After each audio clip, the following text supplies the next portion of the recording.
지금 진행하는 제목은 하나님의 백성의 성경 여행이고요. 오늘 두 번째 시간 아브라함과 족장들, 믿음의 여행자들에 대한 이야기를 함께 나눠보도록 하겠습니다. 잠깐 기도하겠습니다.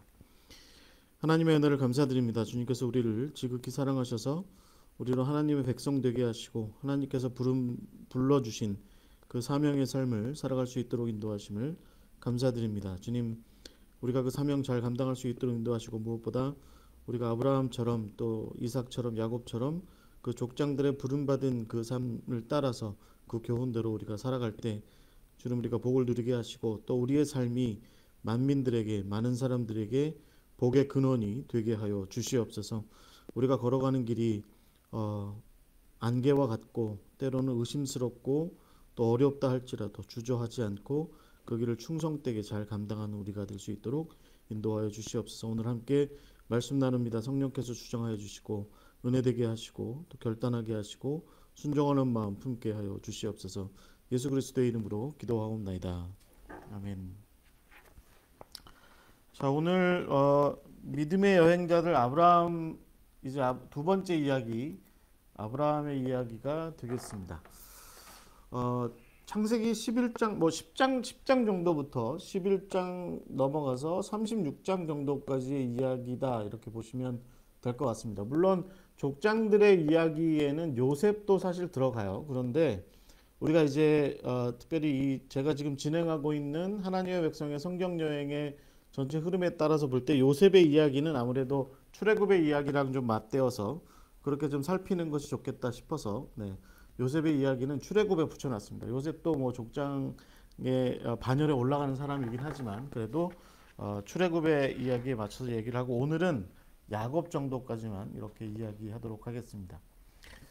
한 가지 중요한 특징은 아브라함을 비롯한 족장들의 이야기가 비로소 이제 우리가 보통 역사로 알고 있는 인간의 역사로 알고 있는 그 시대로 접어 들어가서 소위 말해서 이제 이 아브라함이 어떤 시대 사람이었냐, 역사적으로 볼 때 어떤 시대 사람이었냐라고 하는 것을 이제 살필 수 있는 그런 이야기가 이제 아브라함의 이야기가 되겠고 또 이삭이나 야곱의 이야기가 될 것 같습니다.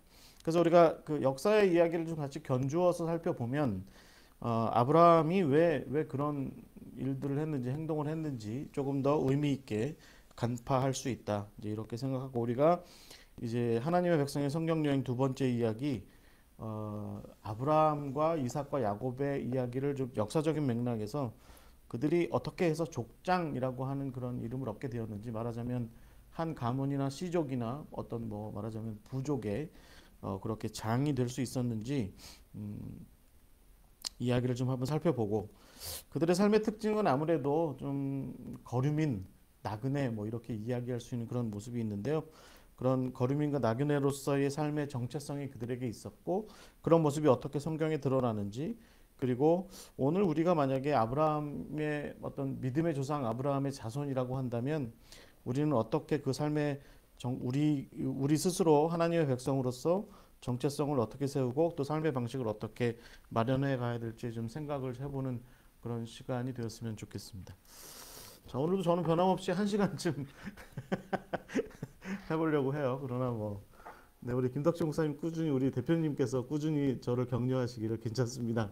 1시간 반 하셔도 괜찮습니다. 이렇게 우리 대표님 이름 팔아먹고 저는 할 수 있는 데까지 최선을 다해서 진행하도록 하겠습니다. 가장 중요한 포인트는 저는 그렇게 생각합니다. 아브라함의 이야기, 이삭의 이야기, 야곱의 이야기를 다루게 될 때 우리가 잊지 말아야 될 것이 있어요. 그건 뭐냐면 창조 사명이라는 거죠. 여러분 창세기를 특별히 이제 앞부분을 이렇게 좀 잘 읽어 내려가다 보면 구약이 전반적으로 이런 비슷한 표현들이 좀 많이 나오긴 하는데 생육하고 번성하라라고 하는 표현이죠. 저는 이 표현 굉장히 좋아합니다. 그래서 하나님의 백성들이 소위 말해서 요즘 우리 현대식으로 표현하자면 부흥하게 되는 일, 그래서 큰 부흥을 이루는 일, 정말 많은 백성들이 하나님 앞으로 나오게 되는 일, 그런 일들이 있어야 한다라고 하는 것이 창조의 사명으로부터 우리에게 주어진 굉장히 중요한 일들인데 이 아브라함을 비롯한 족장들이 그 사명을 잘 이어간 사람들이다라고 하는 거죠. 우리가 이 족장들의 이야기를 늘 살펴볼 때 너가 생육하고 번성하게 될 것이다. 그래서 너가 많은 민족의 많은 사람들의 조상이 되고 아버지가 되고 될 것이다. 라고 이렇게 말씀하시면서 그것이 너에게 복이고 그리고 중요한 것은 그렇게 해서 너와 너의 자손들이 만민들에게 복이 될 거다. 라고 이렇게 말씀하시는 그것이 바로 우리가 창세기 전반부를 읽어 나가면서 이 아브라함과 족장들의 이야기를 통해서 배울 수 있는 복이라는 거죠. 복. 네. 제가 이제 이 자료를 찾아보면서 어떤 분의 설교문을 한번 이렇게 보게 됐는데 그 설교문에 아브라함이 예를 들어서 뭐 하란이라든가 애굽 같은 곳에서 재산을 많이 증식했다는 거예요. 그리고 또 예를 들면 그 가나안 그 저기 메소포타미아로부터 온 여러 왕들과 더불어서 전쟁이 있었는데 그 전쟁에 아브라함이 참여하게 되는데 그때 이제 말하자면 좀 뭐 전리품들을 좀 얻을 수 있었는데 그분이 갑자기 설교 중간에 그 아브라함이 그 전리품들을 많이 얻었다는 거예요. 그래서 그건 아닌데 성경에 그렇게 나오지는 않는데 아브라함은 그건 다 안 받겠다고 얘기하고 자기와 더불어 함께 싸운 사람들한테 그 전리품들을 좀 주고 자기는 그냥 11조만 좀 바치겠다. 11조만 멜기세덱에게 11조만 좀 바치겠다. 이제 이런 얘기를 하는 거로 끝내죠. 중요한 것은 물론 이제 아브라함이나 이삭이나 야곱이 요즘으로 치면 거부가 됐다. 그건 틀린 얘기는 아닌 것 같아요. 그런데 초점은 사실은 거기 있는 것이 아니다라는 거죠. 그러니까 그들이 어떤 삶을 통해서 당대와 또 후손들에게 또 여러 나라와 민족과 백성들에게 복이 되었는지에 대한 이야기가 사실은 그들의 삶의 방식에서 고스란히 이제 잘 드러나고 있다라는 것이고 그 가장 중요한 원천에 아브라함은 결국은 그의 조상 셈, 또 노아, 또 에녹, 또 셋, 아담 이렇게 이어지는 그 하나님의 백성의 그 계보상에서 꾸준히 주어지고 있는 그 창조 사명을 계속해서 잘 이어가고 있었다라고 하는 것입니다. 그래서 우리가 이제 이 포인트를 좀 잊지 말고 이 아브라함과 족장들의 이야기 함께 좀 나누었으면 좋겠습니다. 네, 제가 좀 이 지도를 좀 찾아봤는데 이 지도가 아브라함의 여행을 했던 지도가 이 소위 말해서 역사적으로 좀 의미 있는 도시들이 잘 표기가 돼 있는 것으로 좀 살피고자 하니까 이 중간에 여러분 이게 여행길이거든요. 아브라함이 이 우르에서 출발해서 바벨론은 이때는 사실은 뭐 이렇게 아주 큰 도시는 아니었습니다. 생기긴 했는데 아직은 함무라비라고 하는 사람이 등장하기 전이라서 아직은 굉장히 작은 그냥 작은 도시였고 아직 영향력이 없는 도시였고 이 바빌론이 나중 영향력을 얻게 되는 것은 나중에 이제 느부갓네살 때 그렇게 얻게 되죠. 그래서 중요한 것은 말이에요, 말이. 이제 여러분 아브라함의 여행 지도를 살피실 때 마리가 있느냐 없느냐 이 마리라는 도시가 표시가 돼 있느냐 없느냐가 이제 중요합니다. 그래서 여러분 요 마리를 거쳐서 하란으로 갔다.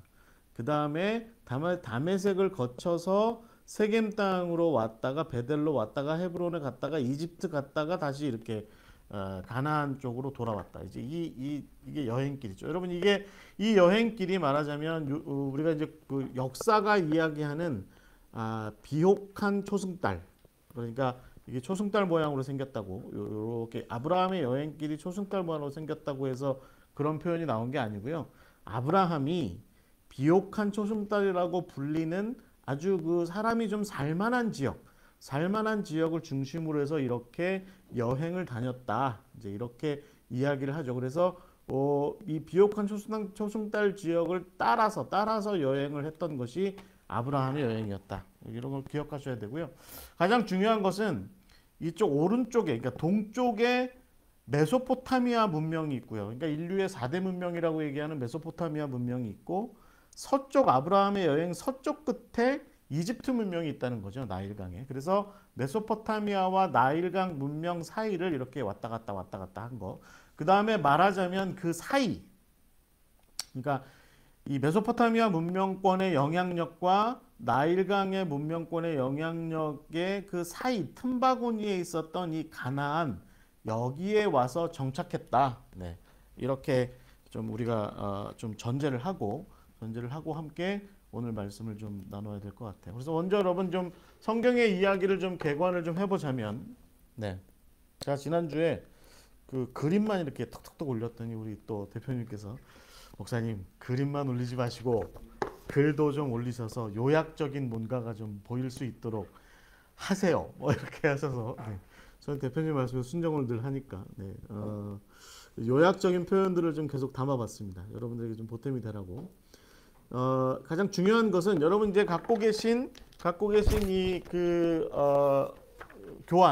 교환에 보면 QR 코드가 있어요. 여기 이제 QR 코드가 있는데 이 QR 코드를 찍어 보시면 제가 이제 보통 5개의 그 QR 코드를 올려드리는데 각 장들 우리가 보통 이야기를 나누는 그 이야기의 대표적인 장들을 이 QR 코드를 찍으시면 오디오 성경으로 들으실 수 있습니다. 저희 토비아 채널에 오시면 유튜브 채널에 오시면 오디오로 성경을 들으실 수 있습니다. 그래서 첫 번째 이야기가 창세기 12장 1절에서 20절인데 이제 이게 이제 아브라함이 이제 부름받은 이야기죠. 아브라함이 부름받은 이야기가 창세기 12장에 이렇게 나오죠. 그래서 여호와께서 아브라함에게 이르시되 이때는 아직 아브라함이죠. 아브라함에게 이르시되 너는 너의 고향과 친척과 아버지의 집을 떠나 내가 내게 보여줄 땅으로 가라.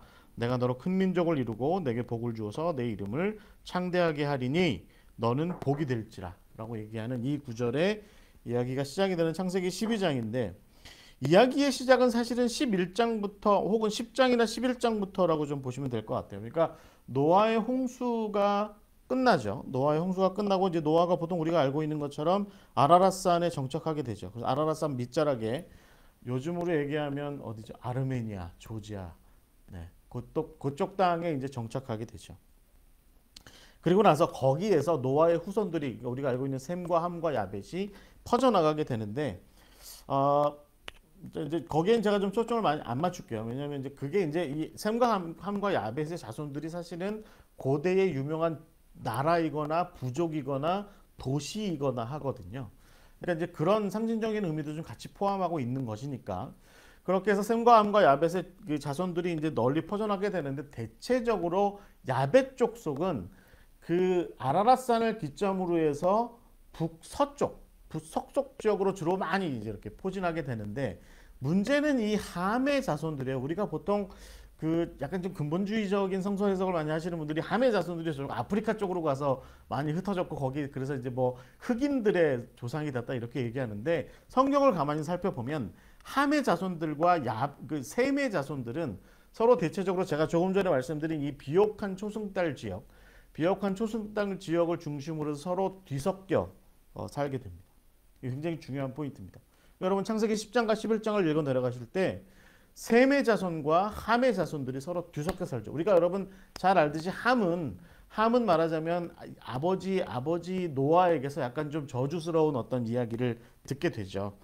셈이나 이제 야벳에 비해서. 그래서 이제 셈이 이제 큰아들이니까 하나님의 백성의 계보는 자연스럽게 셈에게 이어지게 되는데 그런데 문제는 함의 자손들이 셈의 자손들과 더불어서 이 비옥한 초승달 지역을 이렇게 서로 같이 더불어 함께 살아가게 되는데 함의 자손 중에 니므롯이라고 나와요. 이게 고대의 유명한 영웅이죠. 이제 우리가 보통 알고 있는 그런 영웅들 뭐 길가메시라든가 뭐 이런 사람들이 나오는 그런 영웅들과 비슷한 그런 영웅인데 이 니므롯이 함의 자손인데 니므롯이 결국에는 이 시날이라고 하는 곳, 시날. 네, 여러분 그 지도에 보시면 시날이라고 얘기하는 곳이 이제 이쪽쯤 돼요. 여기 그 바벨론이 있고 우르크가 있는 이쪽 지역이 대체적으로 보통 우리가 시날이라고 보통 성경에 얘기하는 그런 지역인데 그 시날 쪽에 가서 살게 되죠.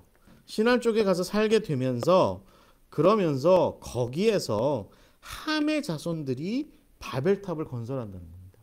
말하자면 함의 자손들이 바벨탑을 건설하고 이 시날 땅에 정착한 사람들이 대체적으로 함의 자손들이라고 되어 있거든요. 그래서 이 바벨탑을 건설하고 그리고 하나님께서는 그 니므롯을 중심으로 해서 이 니므롯이 세운 여러 도시들과 더불어서 함께 그 도시 문명들이 힘을 결집해서 세운 지금 여러분 그림에 보시는 것처럼 구름을 뚫고 올라가는 그 바벨탑 그래서 하나님께 도전했던 그 바벨탑 그것을 세운 사람들을 하나님께서 보시고 결국은 그 인간의 어떤 하나님을 도전하고자 했던 그런 계획을 무너뜨리는데 어떻게 무너뜨리냐면 언어를 복잡하고 혼란스럽게 해서 무너뜨리죠. 그 중요한 문제는 이 신할 평야와 바벨탑의 이야기가 이어지던 와중에 셈의 자손 중에 벨렉이라고 나와요. 여러분 저 창세기 11장의 뒷부분에 보시면 그, 그 11장 16절에 보시면 에벨이 그 셈의 자손 중에 에벨이 있는데 에벨이 34세에 벨렉을 낳았다.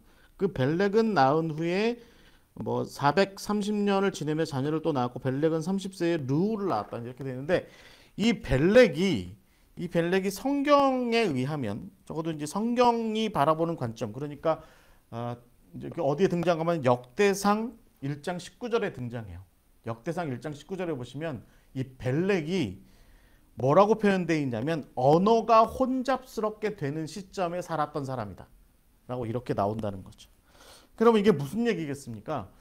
제가 아까 말씀드렸잖아요. 우리가 이제 그 학자들에 의해서 좀 이렇게 좀 지도상으로 좀 잘 구분을 해보니 셈의 자손과 함의 자손이 비옥한 초승달 지역을 서로 이렇게 겹치기를 해서 살게 되는데 물론 셈의 자손 중에 일부는 저쪽 아라비아 반도 남쪽에 가서 사는 경우도 있어요. 그런데 그 자손 중에 니무롯이 있었어요. 그러니까 니무롯의 일단의 사람들이 모여서 신할 평야에서 바벨탑을 건설하게 되는데 그 일이 있을 때에 셈의 자손들도 거기서 계속 살았고 그 바벨탑이 세워지고 언어가 흩어지던 시절에 살았던 사람이 바로 벨렉이었다라는 거죠. 벨렉. 흥미롭죠. 그래서 그 벨렉의 자손으로 이어져 내려오면서 결국은 데라가 나오고 그리고 데라의 아들이 아브람이 나오는데 이들이 어디에서 살아요? 갈대아 우르에서 살죠. 그러니까 여러분 이 지도상에서 보자면 우르는 여기입니다. 그러니까 신할 평야가 이쪽에 있다고 한다면 우르도 사실은 신할 평야의 영향권 가운데 있었다라고 하는 거죠. 이제 이 신할 평야의 일종의 뭐 이쪽 지역이 다 사실은 유프라테스 강과 티그리스 강이 흘러내려가는 아주 비옥한 땅이죠. 나일강에 비하면 별로 비옥하진 않대요. 여기는 진흙이 많고 나일강은 그렇게 땅이 좋은데 이쪽은 이제 진흙이 좀 많은데 어찌됐든 여기가 이제 평지였던 거죠. 그래서 이 신할 평야가 이쪽에 있었고 바벨탑이 뭐 우리가 정확하게 고증할 수는 없지만 어딘가에 있었는데 거기에 이제 우르가 있고 거기에 아마도 벨렉의 자손 중에 데라와 아브라함이 살았다고 하는 거죠. 그래서 이제 우리가 그 다음 알고 있는 이야기가 창세기 12장으로 넘어오면 이제 데라가 무슨 이유인지 모르겠지만 거기를 떠나요. 우르를 떠나요. 그래서 이제 떠날 때 아들 중에 나홀은 좀 내비두고 죽은 아들 하란의 아들 롯과 더불어서 그리고 큰 아들 아브람과 그리고 자식 없이 살고 있는 그 부인 사라와 더불어서 이제 그 우르를 떠나죠. 그래서 하란에 도착해요. 그 여행길을 제가 쭉 말씀드릴 때 이렇게 비옥한 초승달 지역을 따라 이렇게 흘러갔다고 했잖아요. 그래서 여기가 이제 하란이죠. 이제 하란 아주 그 끝자락에 있는데 끝자락에 이 하란에 도착해서 여기에서 데라는 죽죠. 그리고 나서 데라는 여기서 죽고 말하자면 아브람이 이제 장자의 자리를 이어받고 그 집안에 이제 가장이 된 이후에 이때 하나님의 음성을 듣게 되죠. 그러니까 그 창세기 12장에 보면 이때 아브라함에게 나타나셔서 너가 너의 고향과 친척과 아버지의 집을 떠나서 내가 내게 보여줄 땅으로 가라. 한번 생각해 보면 고향과 친척 집은 이미 떠난 것 같아요. 이미 떠나서 이제 하란에 와 있는데 말하자면 그런 거죠. 네가 친숙하고 네가 좀 익숙하고 네가 편안하고 네가 행복하고 할 만한 그런 곳들을 좀 떠나서 네가 생각하기에 좀 척박하고 어렵고 힘들 만한 그런 내가 지시할 땅 그런 땅으로 좀 이제 길을 떠나라라고 이렇게 말씀하셨고 아브라함은 이때 이제 아브라함이죠. 아브라함은 그 길을 떠나게 되죠.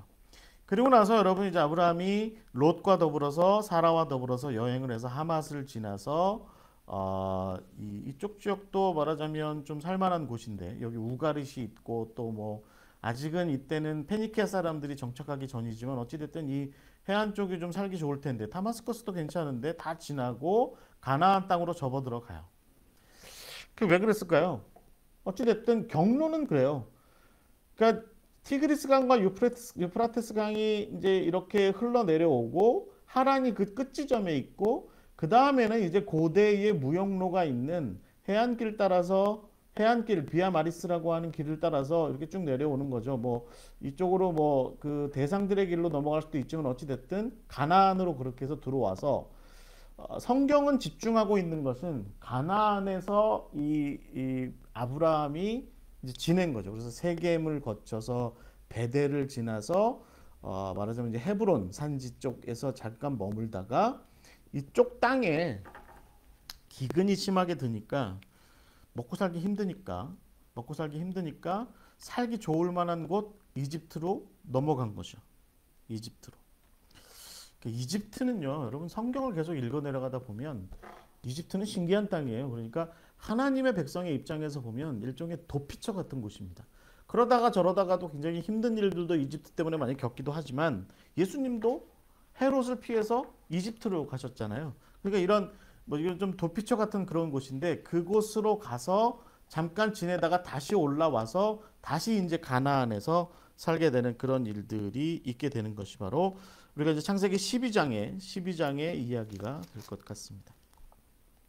중요한 것은 여러분 한 가지 기억할 게 뭐냐면 창세기 12장 9절 말씀이에요. 9절 말씀에 보면 이런 표현이 나와요. 8절과 9절 말씀인데 거기 이런 표현이 나와요.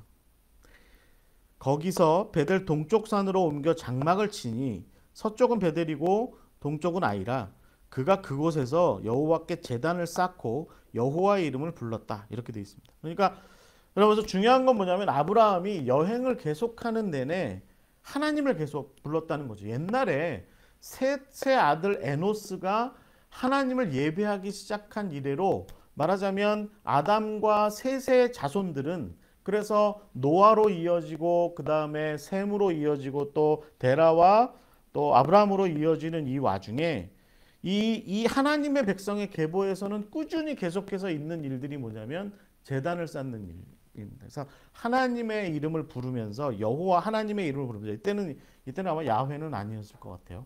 야훼는 나중에 이스라엘 백성들이 좀 정착한 이후에 어떤 하나님을 표현하는 방식이었고 이제 뭐 엘로힘 네. 네. 저는 뭐 이 부분의 전문가는 아니니까 어찌됐든 엘로힘이라고 하는 표현으로 아마 하나님을 예배하는 경우가 많이 있었는데 아브라함이 이제 그런 행동들을 한다는 거죠. 그러니까 여행하는 내내 하나님을 예배하는 일을 계속 이렇게 한다라고 하는 겁니다. 그래서 이 성경의 표현에서 중요한 건 뭐냐면 그곳에서 제단을 쌓았다. 이렇게 늘 돼 있어요.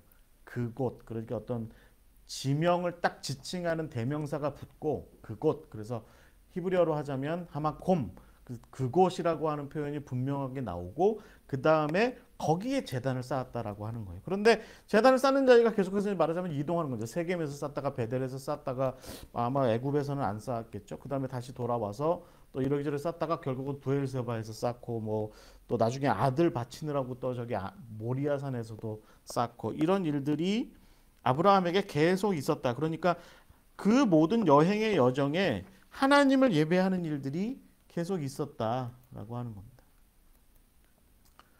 자, 그래서 이제 이 그 아브라함의 여정에서 중요한 건 뭐냐면 우리가 이제 21장의 이야기를 좀 살펴보자면 21장의 이야기로 넘어가서 좀 살펴보자면 여러분이 이 21장이 뭐냐면 그 아브라함이 결국은 아들을 얻고 나서 아들 이삭 이렇게 아주 오래 기다리던 한 25년 기다리죠. 하나님께서 내가 너를 모든 민족의 아버지가 되게 하겠다. 이렇게 말씀하신 이래에 한 25년 정도 세월이 흘러서 100세가 되던 해에 아들 이삭을 얻고 그리고 나서 아비멜렉이라고 하는 그랄의 왕이랑 더불어서 브엘세바에서 맹세를 서로 이제 언약식 말하자면 이제 어떤 무슨 계약 같은 걸 체결하게 되죠. 그러니까 서로 싸우지 말고 서로 좀 화목하게 지내자. 뭐 이제 이런 식의 뭐 좀 그런 그 언약의 시간을 갖게 되는데 그래서 그 브엘세바라고 하는 말이 나중에 이제 이삭 때에 표현하게 되죠. 맹세의 우물이라고 하는 그런 뭐 약속의 우물 뭐 이런 표현으로 되는데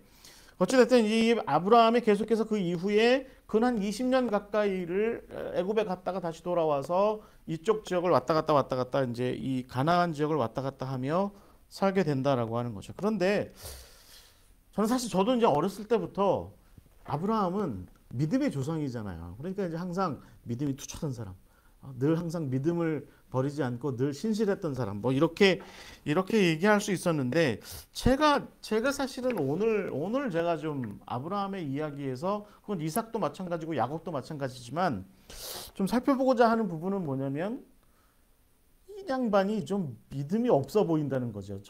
저처럼.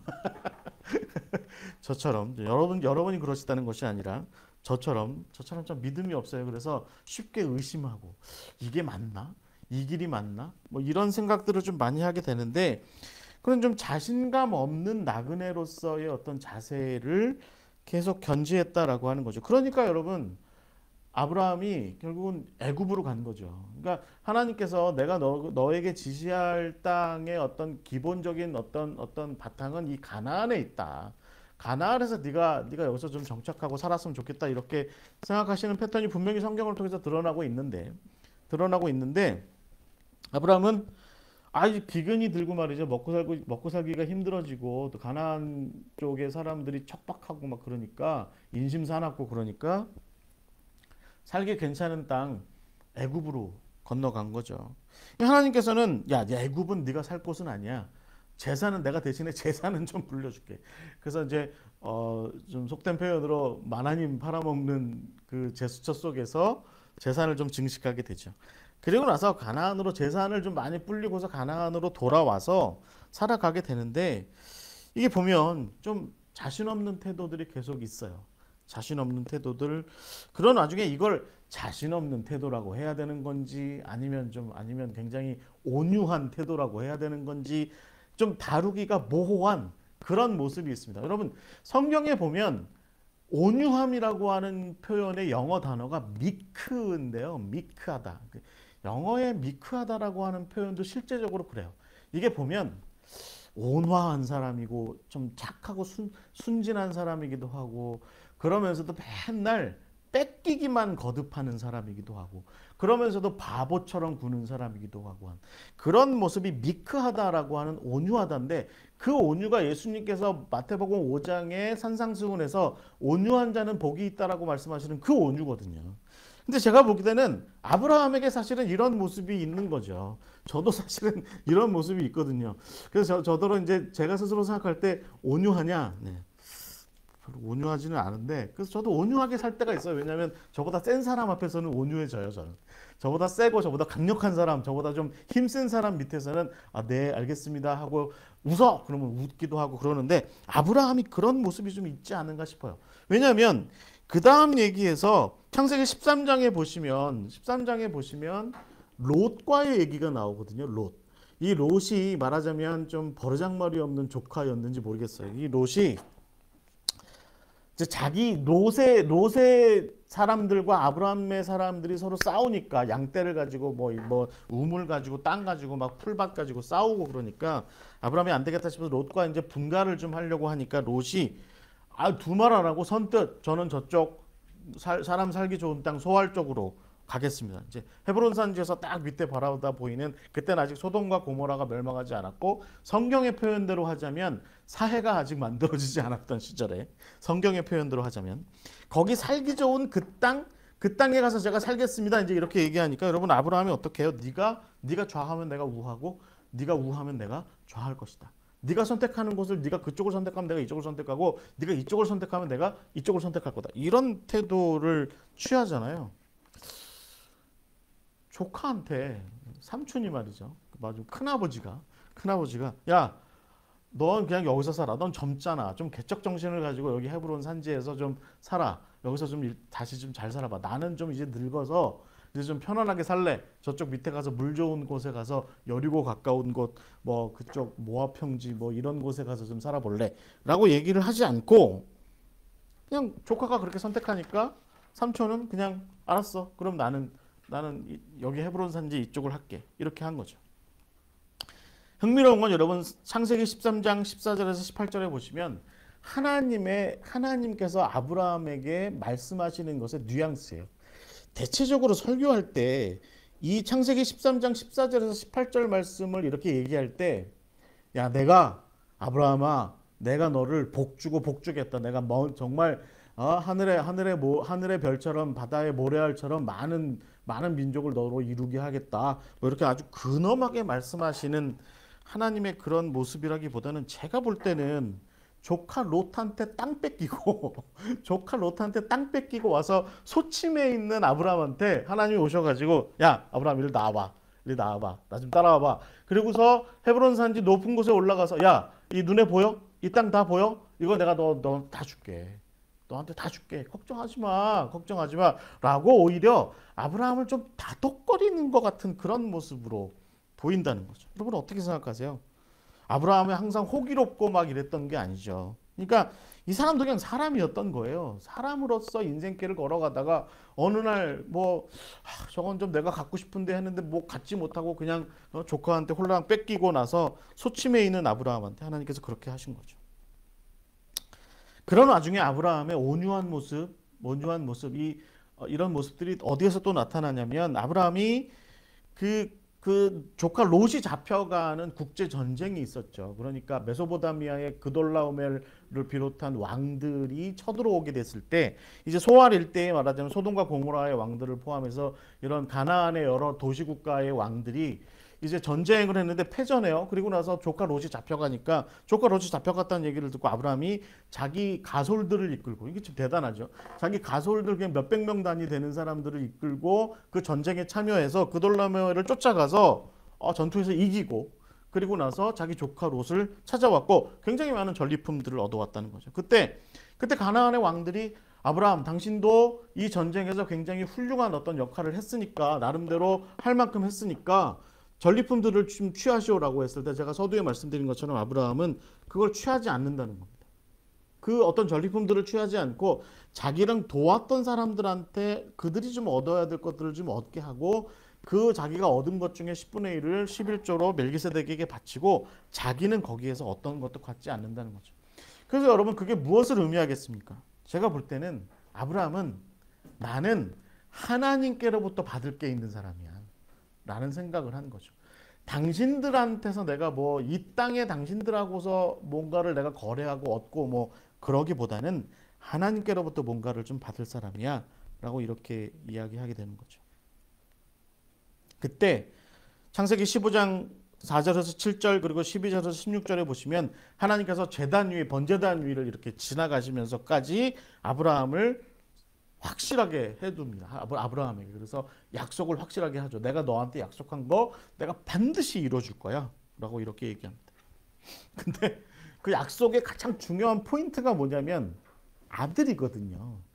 그 자식을 보는 거예요. 여러분, 땅이 있으면 뭐합니까? 무슨 저택이 있으면 뭐합니까? 훌륭한 재산이 많으면 뭐예요? 자식이 없으면 아무 소용이 없는 거거든요. 그런데 아브라함은 자식이 정말 중요했는데, 하나님은 결국은 내가 줄 거야 라고 말씀을 하시고, 그래서 아브라함도 그 하나님의 약속을 믿고 그 약속을 믿음대로 그 땅을 거류하면서 나그네처럼 그 땅에서 어떤 권리나 이득을 취하지 않고 거류민답게 그렇게 살아가는데, 그런데 아들은 안 주는 거예요. 아들은. 그래서 아브라함이 취한 방법이 있죠. 그 부부가 여종 하갈에게서 이제 아들을 이제 하나 얻는 거죠.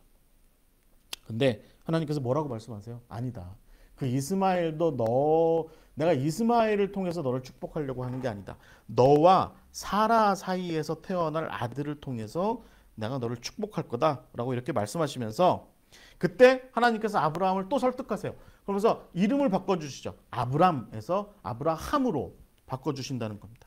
아브람이라고 하는 뜻은 뭐냐면 지고한 아버지라는 뜻입니다. 아브람은 높은 곳에 계신 아버지예요. 그러니까 우리로 치면 어디예요? 저기 어디 사랑방 꼭대기에 앉아 계시고서 헛기침 어험 하면 물 가져와라, 냉수 한 사발 가져와라, 그러면 막 벌벌벌 떨면서 아버지한테 갖다 줬던 그런 시절의 그런 지고한 아버지가 아브람이라고 한다면, 아브라함은 어떤 뜻이냐면 모든 이들의 아버지라는 뜻입니다. 굳이 제가 해석하자면 그의 자식이고자 하는 모든 사람들에게 인자한 아버지. 뭐 이제 이런 뜻이 되는 거예요. 그러니까 아브람을 하나님께서 아브라함으로 바꾸시면서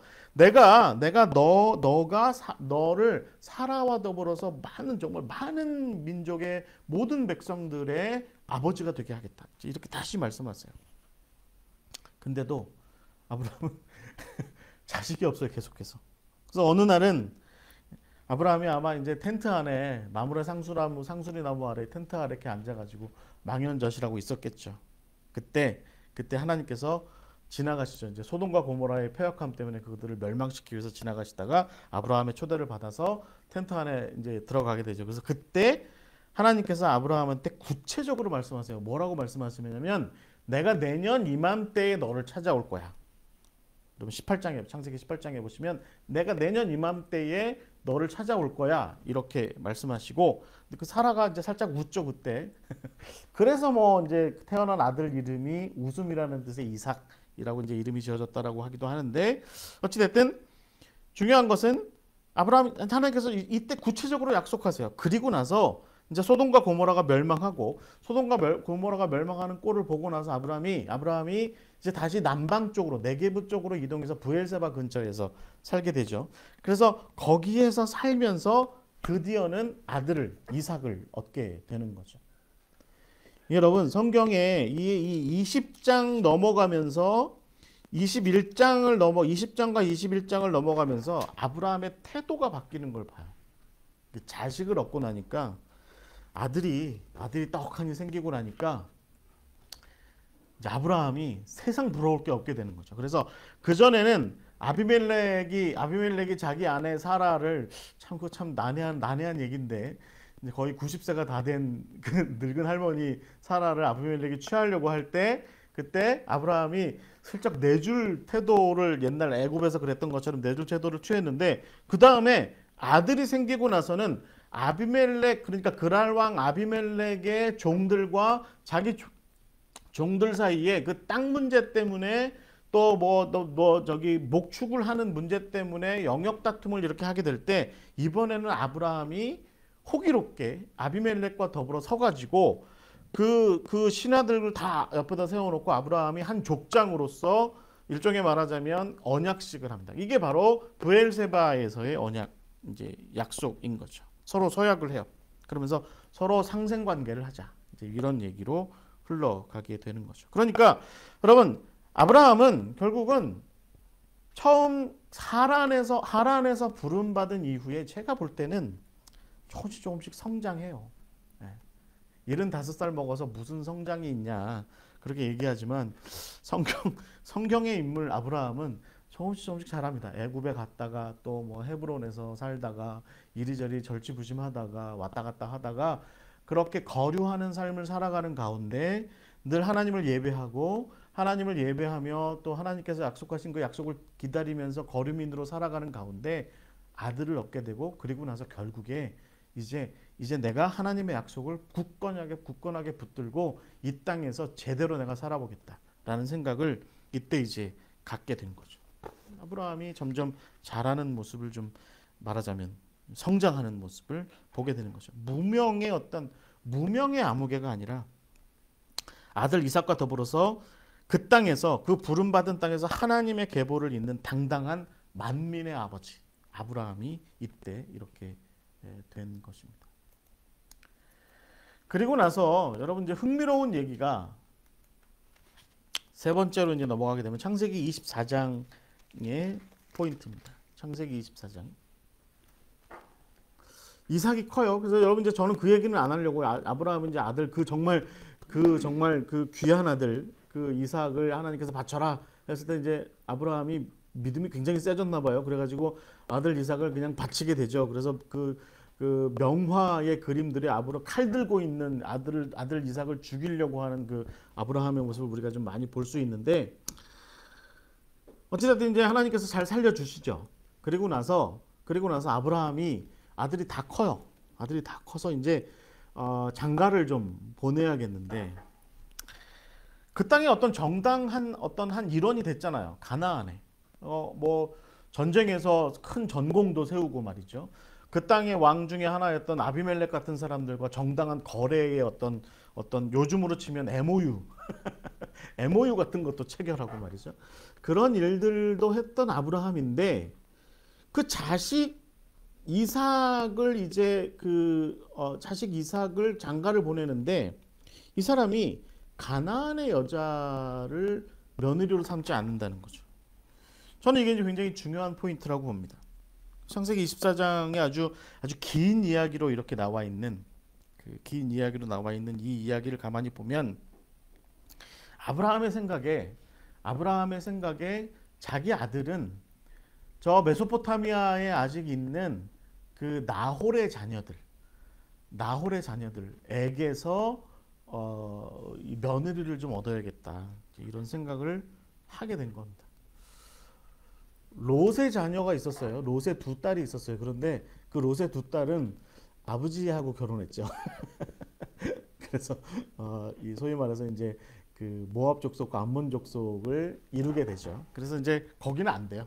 거기는 안 되고 아브라함 생각에 자기 아들을 좀 장가 보낼 만한 자기 친족 중에 장가 보낼 만한 딸이 있는 곳은 그 얘기를 나중에 듣거든요. 이제 그 나홀이 자식들을 좀 낳았다. 이제 그런 부두엘을 낳고 부두엘이 또 이제 자식을 낳았다. 그래서 라반과 리브가를 낳았다. 이제 이런 얘기를 듣게 되거든요. 그래서 이제 오랫동안 연락하지 않고 지내던 형제 집에 자기 늙은 종을 이렇게 보내게 되죠. 그래서 아브라함 생각에는 자기가 떠나온 우르와 메소포타미아가 있는 또 하란이 있는 그 땅에 살고 있는 자기 친족들 가운데에서 아마도 좀 딸을 좀 데려와야 되겠다는 생각을 하고 이제 자기 아마도 엘리에셀이 아닐까 싶은데 그 뭐 늙은 종의 이름이 정확하게 표현되진 않지만 창세기 15장에 나와 있는 원래 자기가 나 자식 없으면 이 종한테 내가 재산 물려줄 거예요. 뭐 이렇게 얘기했던 그 엘리에셀을 아마도 보냅니다. 그리고 나서 이 엘리에셀이 말하자면 그 메소포타미아의 나홀의 성, 그러니까 하란 근처에 있대요. 그러니까 고고학적으로 좀 따져보면 하란 근처에 있는 어느 곳인데 그곳에 살고 있는 나홀 집안의 부두엘의 딸 리브가를 만나게 되죠. 그래서 여기까지 말하자면 여러분 화면에 보시면 제가 이걸 안 했는데 네, 여기 여기가 하란입니다. 하란까지 보내게 되죠. 여기 지금 헤브론 이 아래쪽 4번쯤이 아마 브엘세바 할 텐데 이 브엘세바에서 종을 보내서 여기 하란까지 보내서 여기에서 리브가를 좀 데려오게 되는 거죠. 여러분 여기서 흥미로운 게 뭐냐면 이 창세기 24장에 보면 이 늙은 종이 아브라함에게 한 가지를 확인을 해요. 뭐라고 확인하냐면 늙은 종이 이렇게 주인한테 묻습니다. 24장 5절에 보시면 종이 이르되 여자가 나를 따라서 이 땅으로 오려고 하지 아니하거든 내가 주인의 아들을 주인이 나오신 땅으로 인도하여 돌아가리이까. 그러니까 며느리감으로 얻었는데 그 며느리감이나 그 집안이 난 우리 딸이 혹은 내가 거기 가나안 가서 살고 싶지 않아요. 거기 척박한 곳이잖아요. 거기 살기 힘든 곳이잖아요. 여기 하란은 대도시 마리도 좀 가깝고요. 살만해요. 그러니까 난 여기서 좀 살래요. 라고 이렇게 이야기를 하면 그러니까 엘리에셀이 얘기한 거죠. 이렇게 얘기하면 제가 아들 이삭을 데리러 와서 아들을 이삭을 데리고 다시 하란으로 가서 이삭을 하란에 정착시키는 것이 맞습니까? 이렇게 묻는 거죠. 그랬더니 24장 8절에 보시면 이렇게 얘기합니다. 6절에도 이렇게 나와 있어요. 6절부터 보시면 아브라함이 그에게 이르되 내 아들을 그리로 데리고 돌아가지 아니하도록 하라 라고 말합니다. 그리고 8절에 보시면 이렇게 되어 있습니다.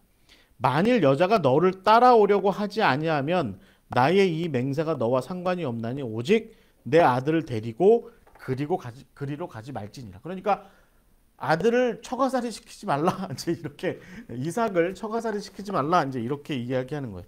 여러분 이게 뭘 얘기하겠습니까? 뭘 얘기하겠습니까? 결국은 아브라함은 자기가 갈대아 우르로부터 하란으로부터 하나님의 부르심을 받아서 갈대아 우르도 아니고 하란도 아니고 애굽도 아닌 이 가나안 여기 브엘세바를 중심으로 한 이 땅에서 하나님의 사명, 하나님의 부름받은 백성으로서의 사명을 여기서 실현해야 된다. 그러니까 내가 생육하고 번성해야 되는 곳은 여기고, 그리고 이 땅에서 나는 만민에게 복이 될 거다. 내 아들을 통해서 복이 될 거다. 그러니까 내 아들을 하란으로 데려가지 마라 라고 분명하게 이렇게 이야기하게 되는 거죠. 여러분, 이제 흥미로운 얘기는 뭐냐면, 그 다음에 이제 여러분 우리가 알고 있는 이 늙은 종 엘리에셀이 이 리브가를 만나잖아요. 보통 이제 우물가에서 정분난다고 우물가에서 이미 만나게 되는 일이 발생하게 되는데, 그리고 나서 나중에 이 리브가의 오빠 라반을 비롯한 아버지 부두엘이 이 뭐라고 얘기하냐면, 우리 딸 안 데려갔으면 좋겠다라고 실제로 얘기합니다. 왜냐하면 나중에도 제가 말씀드리겠지만 하란이 더 살기 좋아요. 그러니까 말하자면 요즘으로 치면 서울은 아닐지라도 서울쯤이 아마 우르나 말이나 뭐 이런 곳이라고 한다면, 하란은 최소한 어디 뭐 대전쯤은 되는 거예요. 그러니까 거기가 살기 좋으니까 우리 딸 괜히 시골 산골짜기로 데려가지 말고 그냥 너가 아브라함이 아들이 우리한테 좀 오는 게 어때? 라고 이렇게 얘기를 해요. 근데 엘리에셀이 뭐라고 얘기하냐면, 그러면 리브가한테 물어봅시다 라고 얘기하니까, 리브가가 뭐라고 대답하냐면 창세기 24장 58절에 보시면 가겠나이다 라고 얘기합니다. 아니, 나 좀 대찬 여자죠. 어떤 연구에 의하면 리브가가 이삭보다 나이가 좀 많대요. 나이가 좀 많은데 어쨌든 나중에도 보면 리브가는 대차입니다. 리브가는 정말 대가 센 여자예요. 이삭은 오히려 우유부단하기가 짝이 없는 경우가 좀 많은데, 그런데 리브가는 대차입니다. 왜냐하면 그래서 어찌됐든 리브가와 이삭은 그렇게 해서 맺어지게 됐고, 그들은 아브라함의 대를 이어서 계속해서 가나안에서 계속 살게 됐다라고 하는 겁니다. 이제 뭐 나중에 이제 야곱의 얘기에서도 좀 그런 얘기가 나오겠지만 좀 흥미롭죠. 네, 친족이랑 결혼해요. 네. 그러니까 여러분, 그러니까 그 얘기로 보자면 아브라함도 이복 여동생인 사라와 결혼한 거예요. 이복 여동생. 그 다음에 아브라함의 동생이었던 나홀은 그 자기 형제였던 죽은 하란의 딸 가운데 하나, 밀가. 그러니까 이제 말하자면 자기 조카랑 이렇게 결혼하죠. 네.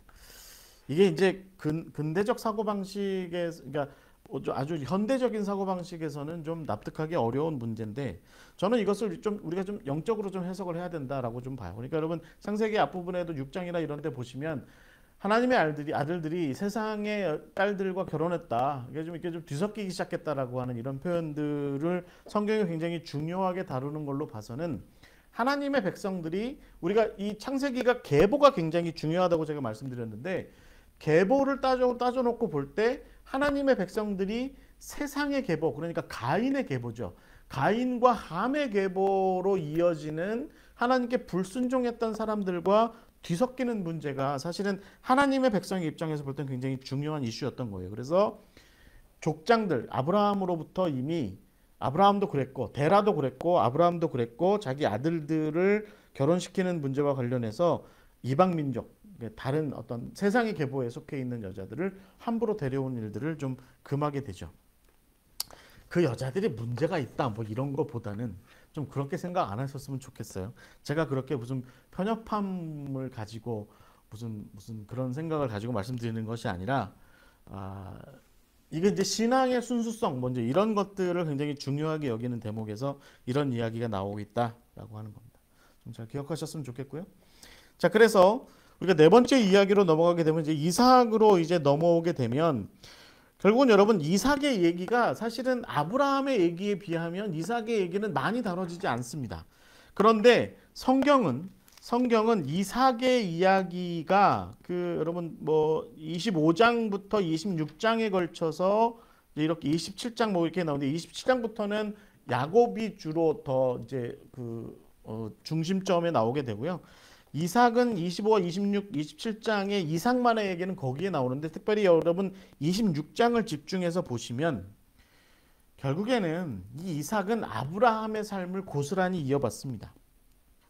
그러니까 아마도 이삭도 애굽으로 가려고 했던 것 같아요. 하나님께서 그거 막으셨고요. 그 다음에 이삭에게도 아비멜렉 그러니까 그랄 왕과의 관계에서의 비슷한 문제를 계속 겪습니다. 그러니까 아내 리브가를 뺏길 뻔했다거나 아니면 그랄 왕 아비멜렉의 종들과 더불어서 우물 때문에 서로 다툼이 일어나거나 하는 뭐 그런 문제들이 동일하게 계속해서 발생했고 이삭은 그럴 때마다 아버지가 그 땅의 거류민으로서 행했던 행동 그러니까 제가 아까 말씀드렸던 약간 미크한 행동 그러니까 온유한 행동 그 거류민으로서의 온유한 행동을 계속 보여요. 그러니까 이삭의 이름이 웃음이잖아요.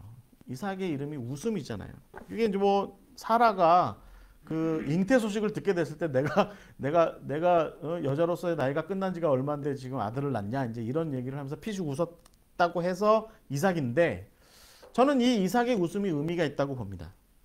그러니까 그 땅 가나안 족속의 사람들이 와서 자기가 파놓은 아버지 때로부터 파놓았던 우물을 하나씩 빼앗아서 자기들이 계속해서 옮겨 다녀야 할 때 이삭은 웃은 거예요. 여러분 이 웃음은 여러 가지 의미가 있습니다. 피식거리고 웃었을 수도 있고요. 아니면 정말 그 이삭의 마음의 본 바닥으로부터 정말 선한 사람이어서 그냥 허허허 하고 그냥 그렇게 웃었을 수도 있어요. 근데 여러분 이 이삭의 웃음이 어땠든 간에 이삭은 땅을 뺏기고 우물을 뺏길 때마다 웃었다는 거죠. 웃었다는 거죠. 요즘은 여러분 웃기 쉽나요? 웃기 쉽지 않거든요.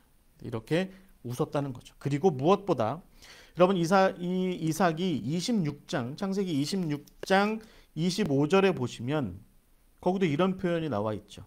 그러니까 23절에 이삭이 거기서부터 브엘세바로 올라갔대요. 그리고 나서 그 밤에 여호와께서 그에게 나타나서 내가 내 아버지 아브라함의 하나님이니 두려워하지 마라. 내 종 아브라함을 위하여 내가 너와 함께 있어 내게 복을 주어 내 자손을 번성하게 하리라 라고 이렇게 말씀하시고 나서 이삭이 거기에서 그곳에서 제단을 쌓았다라고 하는 겁니다. 그리고 여호와의 이름을 부르면서 거기에 장막을 쳤다. 그러니까 거류했다라고 하는 거죠. 그리고 나서 이삭의 종들이 거기에서도 우물을 팠다. 이렇게 돼 있어요. 그러니까 이삭의 웃음. 여러분 한번 생각해 보십시오. 저는요. 이 이삭의 웃음이야말로 정말 신앙인의 삶의 단면을 가장 극명하게 보여주는 부분이 아닌가라는 생각을 가져봅니다. 자, 그리고 나서 이삭이 나이가 들어서 우리가 이제 잘 알고 있는 것처럼 27장에 이제 드디어 이삭이 아들을 얻게 되죠. 25장에서 끝부분에서 에서와 야곱을 얻고 이제 두 아들을 보고서 얼마나 기분이 좋았을까요? 자기는 외아들인데 아들이 한꺼번에 둘이나 태어났으니까 얼마나 행복했을까요? 그런데 이 행복은 얼마 오래 가지 못합니다. 왜냐하면 창세기 26장 34절에 보시면 큰아들 에서가 있는데 그 에서가 40세에 뭐라고 되어 있냐면 34절에 보시면 그러니까 26장 34절에 보시면 에서가 40세에 헷족속 부에리의 딸 유딧과 헷족속 엘론의 딸 바스맛을 아내로 맞았다 라고 되어 있습니다. 그러니까 흥미로운 얘기죠. 그러니까 어느 날 그러니까 에서가 엄마 나 놀러 갔다 올게요 하고서 이제 브엘세바에 있던 집에서 나와서 동네로 마실 간 거예요. 그리고 나서 거기 살고 있던 헷족속 부엘이라는 사람의 딸 유딧과 결혼해 버린 겁니다. 그것도 한 명이 아니라 또 다른 헷족속 엘론의 딸 바스맛과 결혼해 버린 겁니다. 그리고 35절에 이렇게 표현되어 있습니다.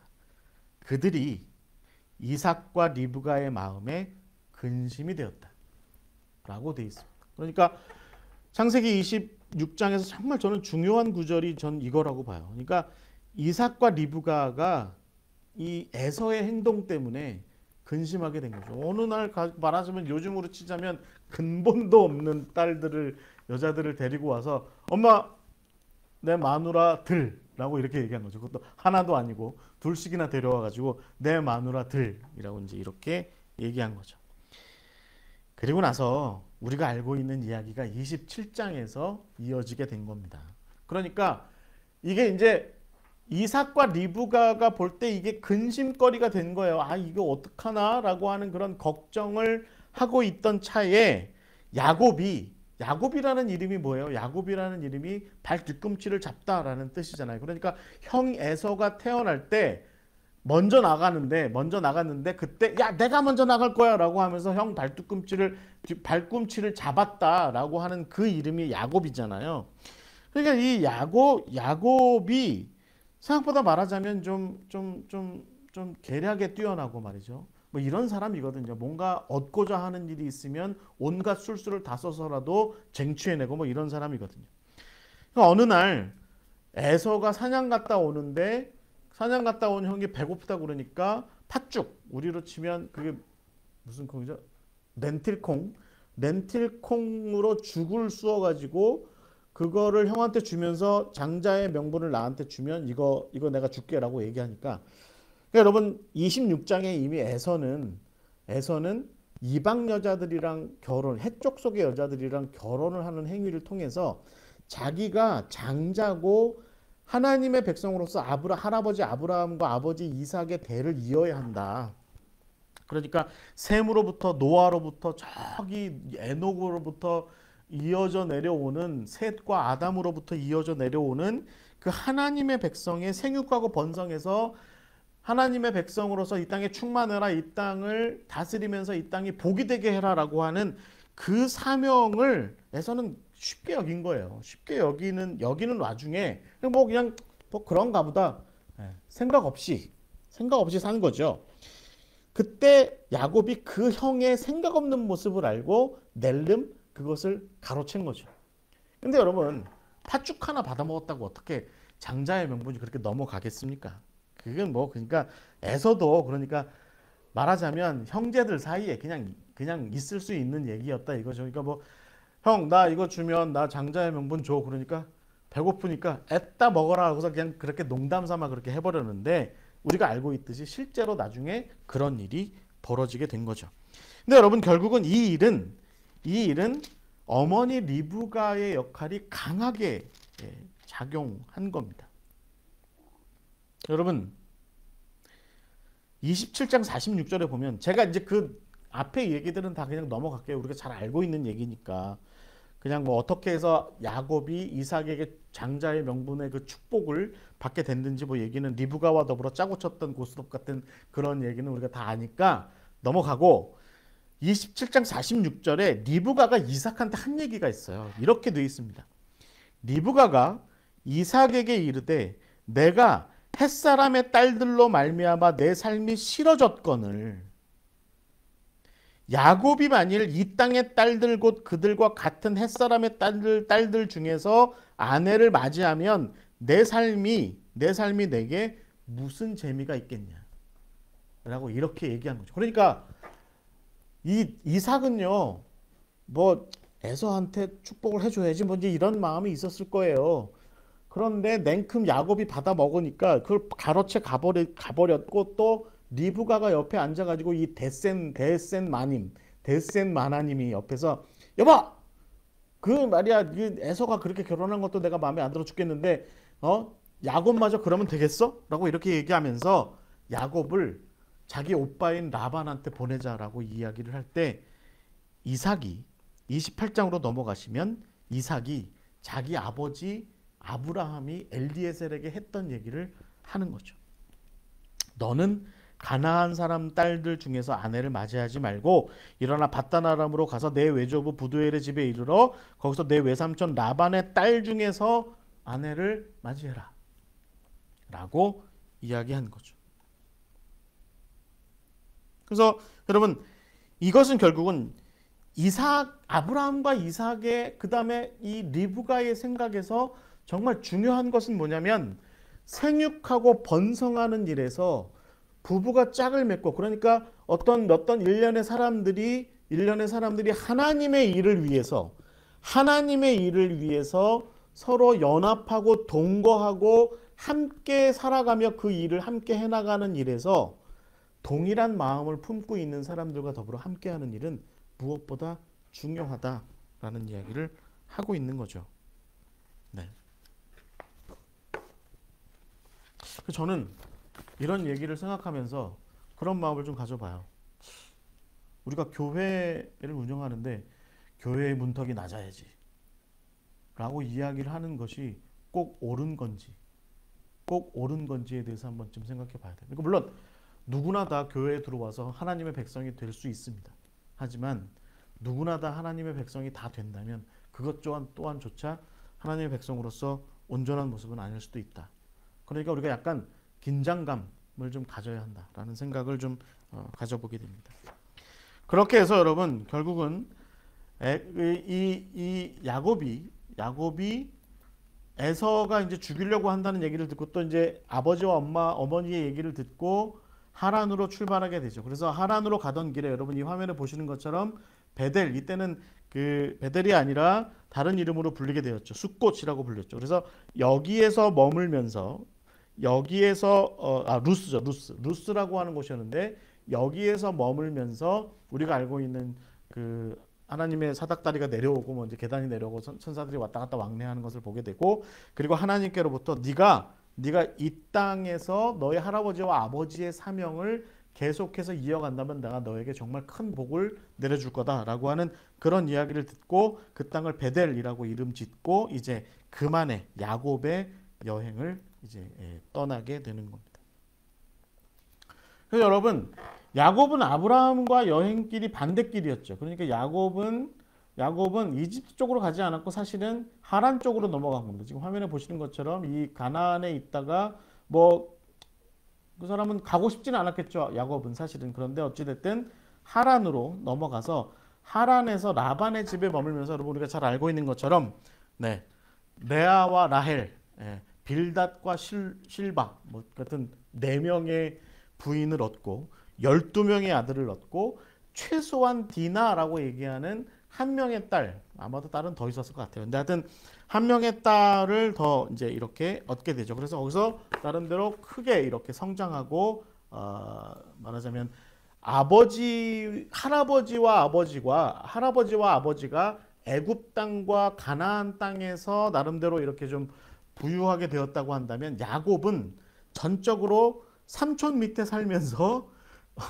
좀 제가 좀 속된 표현을 쓰자면 좀 말하자면 일종의 좀 이렇게 삥 뜯기도 하고 뭐 이제 그런 속임수도 버리고 뭐 그런 일을 하면서 그렇게 말하자면 술수도 쓰고 해서 자기 지혜, 요즘 표현으로 얘기하자면 자기 주먹을 믿고서 그 성장을 하게 되죠.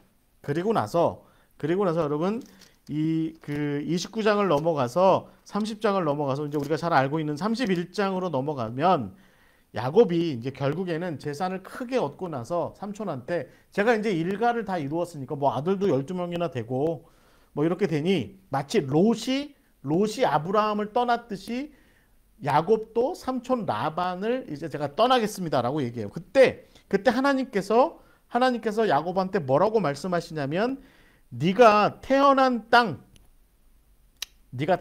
땅으로 돌아가라라고 이렇게 말씀하셔서 야곱이 이제 갈 때가 됐나 보다라고 생각을 하고 길을 떠나는데 어쩔 수 없었어요. 그러니까 뭐 삼촌하고 관계에서 삐걱거림도 많았고 계속 있었다가는 아마도 뭐 목숨도 잃을 수도 있는 뭐 그런 상황이었기 때문에 결국은 떠나게 되죠.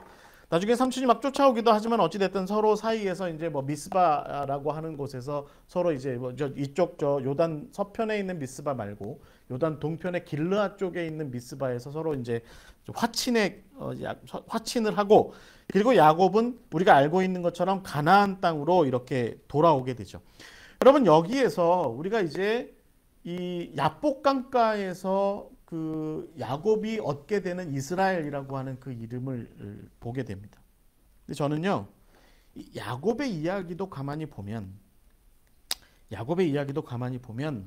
절치부심한 삶이에요. 절치부심한 삶. 그러니까 정말 힘들게 살았던 인생이죠. 그런데 가만히 보면 그 힘든 이유가 뭐냐면 할아버지하고 아버지는 어떻게든지 그 약속의 땅에서 거류민으로서 나그네로서 온유한 마음으로 좀 제대로 합당하게 살기 위해서 노력한 게 그것 때문에 힘들었다고 한다면 야곱 같은 케이스는 제가 보기에는 자기 지혜와 자기 꾀가 너무 많아서 자기 능력이 너무 많아서 그것 때문에 자기 꾀에 걸려 넘어지고 자기 함정에 빠지고 했던 그런 것 때문에 힘든 경우가 훨씬 더 많았던 사람이 사실은 야곱이고 그런 사람조차도 사실은 하나님께서 들어 세우셔서 족장이 되게 하시고 그리고 결국은 어떤 만민의 아버지의 어떤 자리에 앉게 되죠. 중요한 것은 야곱이 가나안으로 돌아오기로 맘먹고 이제 뒤에서 마치 라반이 추격해오는 와중에 급하게 도망쳐서 길르앗까지 오게 되고 이제 야복강까지 이르게 되는데 덜컥 겁이 난 거죠. 형 에서가 강 건너에서 와서 자기를 어떻게 하려고 한다라고 하는 소문들이 막 여기저기 들려오니까 야곱이 자기는 그렇지 않다라고 하는 것을 보여주기 위해서 자기 가족들을 먼저 다 강 건너 보내고 자기 혼자 야복강에 남아서 이제 우리가 알고 있는 하나님과 씨름하게 되죠. 그리고 우리가 알고 있는 것처럼 옛날 성경에는 환도뼈라고 돼 있고 이제 요즘 성경에는 골반뼈처럼 돼 있는 다리의 힘줄, 허벅지의 힘줄 뭐 이렇게 돼 있는데 그게 이제 끊어지게 되죠. 그래서 평생 이후에 말하자면 절름발이로 살게 되잖아요. 그때 야곱이 하나님께 내게 약속하신 그 복을 제대로 내려주신다고 좀 확약하십시오. 라고 얘기한 거예요. 그러니까 마치 아브라함이 평생에 아들 주신다면서요. 왜 아들 안 주세요? 라고 얘기할 때 야 하나님께서 내가 약속할게.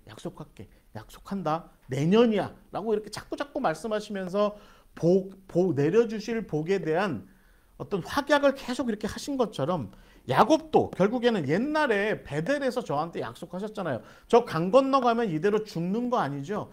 이대로 죽으면 그 약속, 하나님의 그 약속은 어디로 간 겁니까? 라고 얘기하고 저한테 그 약속을 확약하시기 전까지는 제가 보내드리지 않겠습니다라고 얘기한 거고 결국은 그 야복강가에서의 씨름은 하나님께서 어쩔 수 없이 다시 말씀하신 거죠. 준다니까. 너 아무 걱정하지 마. 강 건너가도 너한테는 아무 일 없어. 라고 그렇게 말씀하신 사건이 바로 이 야복강가에서 야곱과 하나님 사이에 씨름했던 그 이야기. 그래서 그가 얻는 이름이 이스라엘인 것이죠. 그렇게 해서 여러분 이제 야곱이 에서랑 화친하게 되죠. 그리고 나서 세겜 쪽으로 먼저 가게 됩니다. 마치 아브라함의 여정과 굉장히 비슷합니다. 세겜 쪽으로 가게 되죠. 그래서 세겜에서 어떤 일이 일어납니까? 딸이었던 디나가 세겜의 그 원주민들한테 욕을 당하죠. 그러자 야곱의 아들들 중에 몇 명이 가가지고 세겜 그 원주민들을 다 죽여버립니다. 이제 우리랑 친족 관계가 되려면 너네들이 다 할례를 받아야 돼라고 얘기하고 그날 밤에 세겜 부족들의 남자들을 다 할례를 하게 한 다음에 그 밤에 가서 움직이지 못할 때 그 밤에 가서 다 죽여버린 거죠. 야곱이 그 얘기를 듣고 얘기하는 거죠. 어떻게 그런 일을 하냐. 근데 이게 여러분 결국은 야곱의 할아버지와 아버지의 거류민으로서의 삶의 자세를 그가 깨닫고 이제 내가 가나안 땅에서 할아버지처럼 아버지처럼 거류민으로 온유한 마음으로 좀 살려고 하는데 근데 너네가 이런 일을 벌리면 내가 어떻게 여기서 거류민으로 제대로 살겠냐라고 얘기를 하고 여러분 잘 아시는 그런 이야기처럼 35장의 그 뒷부분에 보면 걱정을 하죠. 그리고 나서 우리가 알고 있는 이야기처럼 하나님께서 그를 베델로 부르시고 베델에서 그가 제단을 쌓고 그가 예전에 하란 땅에서부터 가져왔던 온갖 신상들이나 뭐 이런 거 있잖아요. 특히 여러분 저 라헬이 왜 자기 자리 밑에다가 이렇게 숨겼던 드라빔 같은 거 그런 것들 전부 다 땅에다 묻어버리고 오직 하나님만 섬기며 살겠습니다라고 하는 그런 결단을 하게 될 때 그때 하나님께서 야곱의 족속들을 그 땅의 거민들로부터 지켜주시는 역사가 일어나게 되는 거죠. 35장 5절에 보시면 그들이 떠났는데 그러니까 베델을 떠났는데 하나님이 그 사면 고울들을 크게 두려워하게 하셨으므로 야곱의 아들들을 추격하는 자가 없었다라고 이렇게 기록이 되어 있잖아요. 그래서 이렇게 해서 야곱의 케이스는 브엘세바가 아니라 베델에서 드디어 이제 그 땅에 말하자면 아브라함과 이삭의 대를 잇는 어떤 거류민으로서 하나님의 백성으로서의 사명을 이어받는 그런 사람이 된 것입니다. 이야기가 이제 이렇게 이어지게 됐습니다. 뭐 이 아브라함과 이삭과 야곱의 이야기만 해도 벌써 1시간이 훌쩍 이렇게 흘러가 버렸네요. 목사님. 1시간이 이렇게 훌쩍 흘러가 버렸네요. 자, 중요한 것은 여러분 이 창세기 우리가 10장, 결국 모두 10장 정도부터 우리가 35장까지를 넘어가는 와중에 35장, 36장을 넘어가는 와중에 이야기에서 우리가 좀 키워드로 삼아야 되는 부분들이 있습니다. 제가 이제 이 키워드들을 쫙 한번 읊어보면 지금껏 여러분들이 강의를 들었던 것을 제가 이 10장부터 35장까지의 이야기를 왜 그렇게 풀었는지에 대한 포인트를 잘 이해하실 수 있을 것 같아요. 결국은 아브라함을 비롯한 족장들은 셈의 계보를 이어간 겁니다. 그 다음에 그들에게는 창조 사명이 있었다라고 하는 것을 그들은 분명히 인식했고요. 그렇게 해서 그들은 아브라함은 아브람이었는데 아브라함이 됐고 이삭은 그 이름 그대로 온유한 자로서의 삶을 그 땅에서 계속 이어가게 되죠. 야곱은 하나님과 싸워가면서까지 결국에는 그렇게 해서 결국은 하나님과 싸움을 벌인 끝에 자기의 어떤 지혜와 힘의 원천이라고 할 만한 그 환도뼈, 그러니까 허벅지 힘줄이 끊어지게 되는 그런 경험을 하고 나서 결국은 하나님의 부름받은 백성 족장으로서 바르게 서게 됩니다. 중요한 포인트는 제가 보기에는 이 족장들의 이야기에서 중요한 것은 그들이 우르를 떠났고 하란을 떠났고 애굽을 떠났고 소돔과 고모라를 멀리했다는 겁니다. 그래서 제가 지난 시간에 말씀드린 것처럼 하나님의 백성들은 결국은 당대의 훌륭한 도시들, 문명화된 도시들, 잘 발달된 도시들로서 우르나 하란이나 애굽이나 소돔과 고모라 등은 멀리한 사람들이 바로 하나님의 사람들이었고, 오히려 하나님의 백성들은 이 우르나 하란이나 애굽이나 소돔과 고모라 그 틈새에 있었던 땅, 그 틈바구니에 있었던 땅, 가나안이 그들이 살아가야 될 땅이다라고 그들은 그렇게 선택해서 살았던 것이 바로 이 족장들의 삶이었고, 여러분 그 땅에서도 아브라함이나 이삭이나 결국은 야곱조차도 거류하는 삶, 거류민으로서의 삶을 계속 이어갔다라고 하는 겁니다. 그래서 그들에게 브엘세바와 베델이 무엇보다 중요하고, 거기서 하나님께서는 그들에게 이 땅 가운데에서 생육하고 번성해라, 이 땅을 기준으로 해서 내가 불러준 이 틈새의 땅 가나안을 중심으로 해서 너네들이 복의 근원이 될 거다라고 이렇게 말씀하시는 그런 역사가 일어나게 되는, 이런 키워드들이 우리가 창세기의 이제 족장들의 이야기에서 우리가 좀 바라봐야 되는 핵심 단어들이다, 기억하시면 좋을 것 같아요. 네, 중요한 것은 제가 좀 간단하게 정리를 하면서 마지막 부분을 좀 이야기할게요. 한 20분 안에 여러분들이 이제 이 족장들의 이야기를 읽어 내려갈 때 포인트를 좀 잘 살펴야 되는 부분들이 있습니다. 먼저는 바벨탑의 이야기입니다. 여러분 바벨탑의 이야기에서 중요한 핵심 포인트가 뭐예요? 결국은 언어가 혼란스러워졌다라고 하는 거잖아요.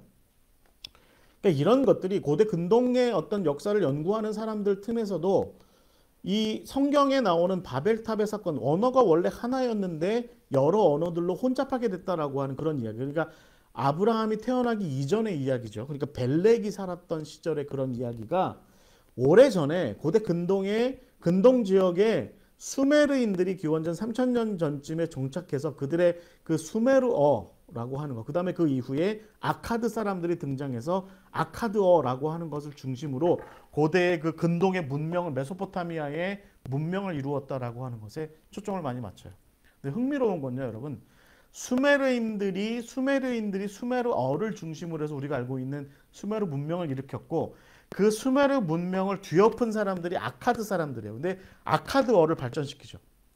이 아카드어는 나중에 우리가 알고 있는 히브리어라든가 아니면 페니케아어라든가 이런 언어의 근원이 되기도 하는데, 이 아카드인들이 종교 언어는 수메르어로 두고 자기들의 행정 정치 언어는, 문화적인 언어는 아카드어를 삼았다라고 하는 거죠. 그래서 이 언어가 말하자면 수메르어만 있다가 아카드어까지 두 개가 있게 돼요. 그리고 나서 이후에 아모리인들이 이 지역에 들어오게 되고 엘람인들이 이 지역에 들어오게 되면서 적어도 최소한 4개 이상의 언어들이, 그러니까 셈족 언어들 중에 우리가 보통 일반적으로 셈족의 언어라고 이야기하는 언어들 중에서도 여러 언어들이 이때부터 혼재하기 시작했고, 생각보다 이렇게 언어가 혼재하고 민족들이 혼재하면서 수메르 시대의 아카드인들 시대에 뭔가 좀 통일된 어떤 나라의 체제가 있었던 고대 왕국이 무너지고 우리가 알고 있는 메소포타미아 중하류 지역에 여러 도시 국가들이 막 이렇게 말하자면 분열된 상태로 아주 혼란스러운 그런 상황으로 이어지게 되면서 그 역사가 기원전 2000년경으로 흘러온다는 겁니다. 그러니까 데라와 아브라함이 등장하던 기원전 20세기, 그러니까 지금부터 한 4,000년 전에 데라와 아브라함이 살던 시절은 수메르인들의 시절도 지나고 아카드인들의 시절도 어느 정도 지나고 이 아주 문명화가 좀 덜 된 야만 민족이라고 얘기하는 아모리인들. 근데 나중에 이 아모리인들이 나중에 고바벨로니아를 세우기는 하죠. 이런 사람들이 이 메소포타미아 일대, 그러니까 아브라함과 데라가 살았던 갈대아 우루 일대, 시날 평야 일대, 여기를 가지고 말하자면 군웅할거를 벌이는 거죠. 각축전을 벌이는 거죠. 이 아브라함의 시대쯤 오면. 그러니까 원래 그 땅에 살던 주민들의 입장에서는 옛날에 수메르인들의 시대까지만 해도 아카드인들의 시대까지만 해도 그냥 그래도 살만했는데 이런 이민족들이 침략하고 뭐 바바리안들 말하자면 야만족들이 침략하고 막 이런 상황들이 자꾸 발생하니까 그 땅에서 살기가 점점점 어려워졌고 도시 국가들이 군웅할거를 하기 시작하니까 정치적으로 난맥상이 너무 많고 그래서 많은 사람들이 기원전 20세기, 19세기를 걸치면서 18세기를 걸치면서 많은 사람들이 고바빌로니아라고 하는 나라가 세워지기 전까지 많은 사람들이 유민이 되어서 제가 아까 말씀드린 비옥한 초승달 지역을 따라서 유민으로서 정처 없는 유랑의 어떤 삶을 시작했다는 거예요. 그러니까 데라나 아브라함도 아마도 그 갈대아 우르를 떠난 이유가 바로 이런 이유가 아니겠느냐라는 생각을 좀 가져봅니다. 특별히 우리가 이제 이 갈대아 우르라고 하는 부분들을 좀 관심을 가져봐야 되는데 여러분 지금 그 화면에 보시는 이게 우르입니다. 우르를 복원하는 거예요. 특징이 뭐냐면 이때까지만 해도 우르는 페르시아만의 바다가 이 우르 앞에까지 들어왔어요. 그러니까 지금의 우르는 페르시아만은 그때보다 많이 후퇴해 있습니다. 해안선이. 그런데 이때까지만 해도 해안선이 우르 바로 앞에까지 들어왔고 우르 사람들은 수로를 파가지고 항구를 2개나 만들었어요. 그래서 페르시아만으로부터 들어오는 배들이 혹은 저쪽 위쪽 유프라테스 강이나 티그리스 강을 타고 내려오는 배들이 이 우르에 와서 집결해서 뭔가 좀 상업적으로 발전할 수 있도록 했던 도시가 우르였습니다. 아카드인들이 세웠던 제국이 크게 융성하면서 아카드인들이 번성하면서 그 이전에 수메르 사람들의 나라들이 많이 쇠퇴해요. 그런데 기원전 한 2100년경에 우르남무라는 사람이 이 우르에서 일어나서 수메르인들의 나라를 다시 일으킵니다. 그래서 그 대를 이었던 술기라고 하는 왕 시절의 이 우르남무가 크게 번성하게 되는데 이 우르남무와 술기를 이어서 내려오면서 우리가 알고 있는 수메르의 우르의 문명이 크게 발전하게 됩니다. 그런데 술기 이후에 아모리인들이 쳐들어오고 그 다음에 동쪽에 엘람인들이 쳐들어오면서 이 우르 제3왕조라고 불리는 수메르인의 나라가 수메르인으로서 마지막 나라입니다. 이 나라가 완전히 멸망하게 됩니다. 그러고 나서 이 일대가 정말 크게 혼란스럽게 되죠. 그래서 이때 당시에 우르에 살고 있던 데라와 아브람은 결국은 이 우르를 떠날 수밖에 없었던 겁니다. 너무 혼란스러우니까. 거기 살다가 어떤 일을 당할지 모르니까 떠나게 되는데 이때 당시에 메소포타미아 지역의 어떤 문명적인 영향력이 덜 끼치는 곳으로 떠나기를 원했던 거예요. 그러니까 데라는 그 메소포타미아 문명, 그 수메르인들이나 아카드인들의 문명적인 영향력이 덜 끼치는 곳이 어디냐면 가나안이라고 들었던 거죠. 가본 적은 없고. 그러니까 여행을 떠나서 그렇게 가나안을 향해서 가다가 하란에서 멈춰서게 된 거죠. 하란에서 우리가 알고 있는 것처럼 이제 아브라함이 하란에서 부름받잖아요. 근데 여러분 하란이라고 하는 곳은 제가 이제 뭐 사진을 못 보여드리겠는데 하란은 말하자면 초원지대입니다. 초원지대예요. 그리고 아까 제가 말씀드린 우르나 이런 그 메소포타미아 하류 지역의 도시들은 굉장히 도시 문명이 발달한 곳이었어요. 그러니까 요즘으로 치면 서울쯤 되는 곳이라고 생각하신다면 하라는 뭐 대전쯤 뭐 이런 곳이에요. 그러니까 서울보다는 덜 문명적이고, 대전에 사시는 분들 죄송합니다. 그냥 그 표현하자면 그렇다는 얘기입니다. 그런데 그렇다고 어디 시골보다는 그래도 도시적인 어떤 도회적 분위기가 물씬 풍기는 뭐 이런 곳이라고 보시면 될 것 같아요. 그래서 데라와 아브라함이 원래 하란에 정착해서 살게 되죠. 그리고 나중에 나홀도 이쪽으로 와서 살면서 부두엘을 낳고 또 뭐 라반이나 리브가도 거기서 태어나게 된 거죠. 그래서 하란이라고 하는 도시가 좀 초원지대에 있는 곳이었지만, 그래서 저쪽 메소포타미아의 하루 지역에 있는 도시들보다는 덜 문명적이었지만 그래도 먹고 살 만한 곳이었고, 그래도 도시적인 분위기가 물씬 풍기고 있었고, 무엇보다도 그 가까운 곳에 정말 메소포타미아의 도시 문명이 잘 발달해 있었던 마리라고 하는 도시가 또 근처에 있었거든요. 그러니까 이런 어떤 영향력 속에서 하란까지는 와서 살만하다라고 생각을 했는데, 결국에는 데라가 거기서 죽고 나서 하나님께서는 너 하란에서도 나와라 라고 말씀하시고 가나안 땅으로 가도록 하신 것이죠. 그런데 가나안에 와서 아브라함이 살다 보니까 소식이 들려와요. 어떤 소식이 들려오냐면 밑에 말로만 듣던 애굽이 있다는 거예요.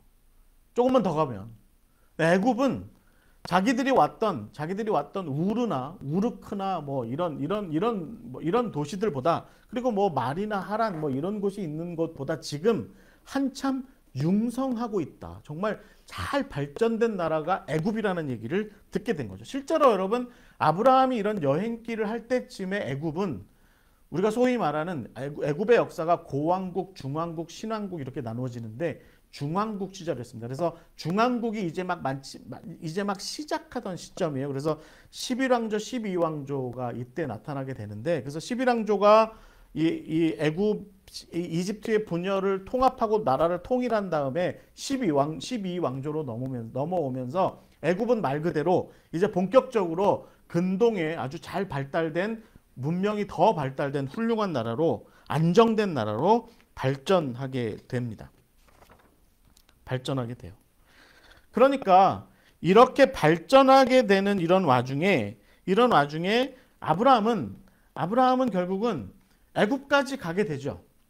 그런데 하나님께서는 애굽도 아니다라고 말씀하시는 거예요. 그러니까 하란과 이집트 그리고 소돔과 고모라를 그러니까 그때 당시에 도시적인 문명들이 잘 발달된 곳은 다 제껴두고 하나님의 약속의 땅은 거기가 아니라 좀 문명이 좀 덜 된 곳, 그러나 그들 틈바구니 위에 있는 곳, 거기에 가서 살아야 한다라고 하는 말씀을 듣고 하나님께서 그 땅으로 이렇게 여행을 이렇게 이제 하게 되는 거죠. 여러분, 이제 굉장히 이게 이제 흥미로운 이야기죠.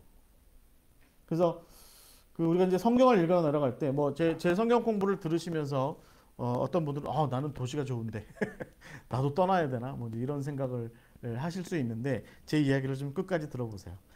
그렇다면 아브라함과 이삭과 야곱이 완전히 도시를 떠난, 도시적 상황을 다 벗어난, 문명의 상황을 다 벗어난 아주 그런 어떤 목과적인, 말하자면 어떤 유목민의 정처 없는 삶을 살았냐? 그렇지는 않다라고 하는 생각을 우리가 좀 가져볼 필요가 있습니다. 중요한 포인트는 뭐냐면 결국은 셈의 자손으로서, 벨렉의 자손으로서 아브라함과 이삭과 야곱은 그들이 어떤 그 니므롯과 함의 자손들과 가인의 자손, 함의 자손, 니므롯의 자손들이 번성하던 와중 틈바구니에서 하나님의 백성으로 살아갔다라고 하는 것이고, 아브라함도 결국은 그때 당대의 세상의 세속적인 가인의 어떤 문화와 가인의 계보와 함의 계보와 니므롯의 계보가 계속해서 이어져 내려가는 그 당대의 세속적인, 하나님을 멀리하는 세속적인 문화가 막 날뛰는 그런 곳으로부터 완전히 벗어나서 산 것은 아니었다라고 하는 것을 우리가 늘 좀 기억할 필요가 있습니다. 왜 그러냐면, 여러분, 우리가 성경의 말씀에 좀, 성경의 단어에 좀 집중할 필요가 있습니다. 그럼 우리가 창세기 12장 8절 말씀해 보시면 그러니까 아브라함 같은 경우는 천막에서 살았다. 이런 표현이 나와요. 그리고 그가 창세기 20장 1절 말씀에 보면 특별히 여러분 창세기 20장 1절 말씀이 굉장히 중요한데 이게 이제 어떤 표현으로 돼 있냐면 아브라함이 거기서 네게브 땅으로 옮겨. 그러니까 저쪽 그 헤브론 쪽에서 살다가 네게브 땅으로 옮겨서 가데스와 술 사이 그랄에 거류했다. 그러니까 이 거류했다는 표현은 뭐냐면 여기저기 왔다 갔다 하면서 살았다는 거예요. 가데스와 술 사이에서 왔다 갔다 하면서 살았다는 건데 이게 성경 표현의 그 히브리어 표현의 고르입니다. 고르. 이 고르라고 하는 이 표현이 말하자면 그 소전하다 뭐 이런 표현이에요. 영어 표현의 소전이라는 표현인데 이렇게 좀 이렇게 왔다 갔다 하면서 거류했다라는 표현이 맞는데 이게 이제 정확하게 얘기하면 한 곳에 완전히 정착하지 않고 이리저리 옮겨 다니며 살았다는 얘기입니다. 그리고 실제로 족장들은요, 아브라함과 이삭과 야곱은 이리저리 옮겨 다니면서 가축을 쳐요. 그러니까 요즘으로 표현하면 노마드한 삶을 산 거죠. 그러니까 유목민으로서의 삶을 살아간 겁니다. 근데 여러분 한번 진중하게 생각해 볼 필요가 있어요. 그러면 유목민으로서 살아가는 이 삶이 그때 당대에 정말 유목민으로 살았던 아모리 사람들이 그렇게 살았는데 아모리 사람들이 그렇게 살았던 것처럼 유목민으로 정말 그렇게 산 거냐? 그렇진 않다는 겁니다. 그래서 우리가 이 거류라고 하는 고르라고 하는 이 표현의 명사 표현이 뭐냐면 게르입니다. 게르. 게르라고 하는 표현이 뭐냐면 거류민이라는 표현인데 이 거류민이라고 하는 말이 신약 성경에 넘어오면 파로이코스라고 하는 나그네라고 하는 표현으로 이어지게 되는데 그러니까 게르, 파로이코스, 소저너 우리말로 얘기하면 거류민, 나그네 이게 다 같은 말인데 이 말의 의미를 좀 우리가 진중하게 생각해 볼 필요가 있다는 거예요. 이게 이 나그네라고 하는 거류민이라고 하는 표현은요. 그때 당시에 고대 사회에 그러니까 예수님 시절과 바울이 살았던 시절까지도 계속해서 이어졌던 사회적 계층의 한 모습을 얘기하는 겁니다. 무슨 얘기냐면 어느 한 도시나 국가에 귀족과 평민들을 포함한 시민 계급이 있고 그들을 밑에서 그들을 위해서 봉사하며 살았던 노예 계급이 있었다고 한다면 그 도시나 국가에는 거류민이라는 계층도 있었다는 겁니다. 근데 이 사람들은 그 도시 안에 살아요. 그 국가 안에 살아요. 그 영토 안에 살아요. 그러면서 동시에 그 나라에서 상업활동도 하고 어떤 먹고 살기 위한 어떤 일들도 다 합니다. 뭐 바울이 했던 것처럼 텐트 만드는 그런 일들도 하고 다 해요. 그런데 이 게르라고 하는 사람, 파로이코스라는 사람들은 특징이 뭐냐면 그 땅에서 소유를 갖지 않습니다. 그러니까 이런 개인적인 물품 소유가 아니라 땅을 얘기하는 겁니다. 땅의 소유를 갖지 않아요. 이 사람들을 거류민, 게르, 파로이코스 이렇게 얘기하는데 우리는 그래서 성경에 아브라함과 이삭과 야곱을 목축민으로 그러니까 목양을 했던 어떤 노마드로서 이렇게 볼 것이 아니라 그때 당시에 사회적 계층의 하나였던 거류민, 우리로 치면 일본에 살고 있는데 일본의 시민권을 따지 않는 우리나라 사람들, 한민족, 거류민단이라고 얘기하는 뭐 그런 사람들과 비슷한 모습으로 보는 것이 합당하다라고 하는 거죠. 여러분 그 삶이 얼마나 힘들었을까요? 평소에는 괜찮습니다. 이게 아브라함과 아비멜렉, 이삭과 아비멜렉 사이가 평소에는 괜찮아요. 이렇게 브엘사바에서 약속도 맺고 뭐 삶은 괜찮아요.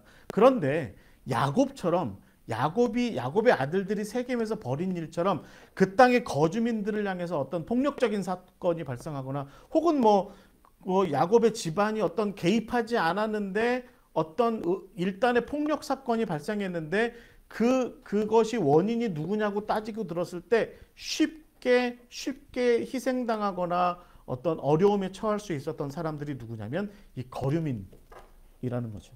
그러니까 이 거류민의 삶의 태도를 여러분 잘 생각해 보십시오. 제가 아브라함이나 이삭이나 야곱이 특히 이삭이 잘 웃었다라고 하는 그 표현을 한번 잘 생각해 보세요. 그리고 그 웃음이 마치 성경에 말하는 온유한 자의 모습, 미크한 자의 모습을 이야기한다면 잘 생각해 보세요. 그 삶은 그러니까 그 땅에서 마땅히 그 땅의 거민으로서의 어떤 역할도 다하고 또 어떤 의무도 수행하고 일들도 하고 먹고도 살아요. 그런데 그 땅에서 권리는 주장할 수 없는, 아주 극단적인 상황에 치달으면 가장 먼저 희생을 당할 수도 있는 그런 삶이 이 거류민의 삶이고, 하나님께서는 아브라함과 이삭과 야곱을 하나님의 나라의 백성으로서 그 땅을 거류하는 사람으로 살도록 그 가나안 땅에 부르셨다라고 하는 겁니다. 가나안 땅에. 결국에 여러분, 저는요, 좀 제가 정리를 하자면, 저는 이 포인트를 좀 한번 생각해 보고 싶어요. 아브라함과 이삭과 야곱 정도면 우리가 성경에서 나오는 어떤 위대한 인물들 가운데 아주 앞부분의 초창기에 나오는 어떤 설화적이고 신화적인 그런 인물들이라고 한다면, 우리가 다른 신화에서 이런 비슷한 인물들을 예를 들면 헤라클레스나 아니면 길가메시나 아니면 테세우스나 아니면 페르세우스나 이런 식의 유명한 영웅들과 한번 비교해 보자면, 여러분 한번 생각해 보십시오. 그 사람들은요, 길가메시도 그렇고 페르세우스도 그랬고 또 테세우스도 그랬고 다 왕이 됩니다. 영웅적인 삶을 살다가 좀 어렵고 힘든 시절을 거쳤을지라도 영웅적인 삶을 살다가 훌륭한 모험담들을 많이 만든 다음에 그 다음에 그들이 차지한 땅의 왕이 됩니다. 그런데 여러분, 이 아브라함과 이삭과 야곱은 왕이 되지 않고 그냥 믿음의 조상들이 됩니다. 족장들이 돼요. 믿음의 조상들. 그래서 그들은요, 세상의 니무롯처럼 세상을 지배하고 다스리는 왕이 되는 것보다 가인처럼 세상의 어느 한 구석을 차지하고 자기 도시를 차지한 채로 자기 도시를 만든 채로 가인과 라멕처럼 폭력적으로 권세에 의해서 그 세상을 지배하고 다스리는 그런 존재가 된 것이 아니라, 그들은 그 땅을 거류하고 나그네처럼 살면서 그 땅을 살아가던 동시대의 많은 사람들 혹은 그 후손 사람들을 향해서 생육하고 그들이 번성하는 가운데 복이 되고자 했던 사람들, 복의 근원이 되고자 했던 사람들이 바로 이 아브라함과 이삭과 야곱이었다라고 하는 거죠. 우리가 다음 시간에 얘기하는 요셉은 이 모습의 최종 결정판입니다. 이 거류민으로서 살아가며 그 땅의 백성들, 그 땅의 모든 피조물들에게 복이 되었던 사람의 결정판은 바로 이 요셉일 수 있다라고 하는 거죠. 여러분, 시간이 다 돼서 이제 얘기를 좀 정리하겠습니다. 여러분, 족장들이 믿음으로 여행했던 이 삶, 여행하는 삶, 나그네의 삶이죠. 거류민의 삶, 여기저기를 이렇게 이동하며 살았던 그 삶, 그것이 정처 없는 유목민의 삶은 아니었다는 것을 우리가 분명히 기억해야 합니다. 그들은 당대의 사람들의 그 틈바구니에서 하나님의 부름받은 사람으로서 거류했고 나그네로 살면서 그 땅 사람들에게, 그 땅의 모든 피조물들에게 복이 되고자 했던 사람들이 바로 이 아브라함과 이삭과 야곱이었다라고 하는 것을 기억해야 됩니다. 그들의 삶에는 우리가 살아갔던 삶처럼 하나님의 약속이 있었어요. 그런데 의심할 만한 상황들도 있었죠. 그러나 그럼에도 불구하고 믿음으로 그 모든 여정을 잘 이겨나갔던 사람, 때로는 야곱처럼 하나님과 투쟁하면서까지라도 그 여정을 잘 이어갔던 사람들이 바로 아브라함과 이삭과 야곱이었다라고 하는 거죠. 중요한 포인트는 저는 그렇게 생각합니다. 인생은 우리 저기 유명한 가수 최희준 선생님이 노래했던 것처럼 인생은 나그네길 여행하는 삶이라는 겁니다. 특별히 신앙인의 삶은 아브라함을 닮아서, 이삭을 닮아서, 야곱을 닮아서 거류하고 여행하는 삶이라는 거죠. 거류하고 여행하는 삶에서 우리는 하나님의 백성답게 살아야 돼요. 하나님의 백성답게 창조의 사명을 이어가고, 창조의 사명을 이어가는 가운데 동시대의 많은 사람들과 그 땅의 피조물들에게 복이 되는 삶을 살아가는 것, 그것이 바로 족장들의 삶이었고, 오늘 우리가 아브라함의 믿음의 후예라고 한다면 우리도 역시 그런 삶을 살아가야 한다라고 하는 거죠. 우리가 살아가는 삶의 터전에서 무언가 하나를 더 차지하려고 하는 것보다는 무언가 하나를 더 베풀기를 더해서 우리가 더불어 살아가는 사람들이 복되고 행복해지고 샬롬을 이룰 수 있는 그 은혜가 넘칠 수 있는 그런 일들이 바로 우리가 아브라함을 따라가는, 이삭을 따라가는, 야곱을 따라가는 것이다라고 하는 것을 기억하시고, 족장들의 여행, 우리의 여행이 되었으면 좋겠습니다.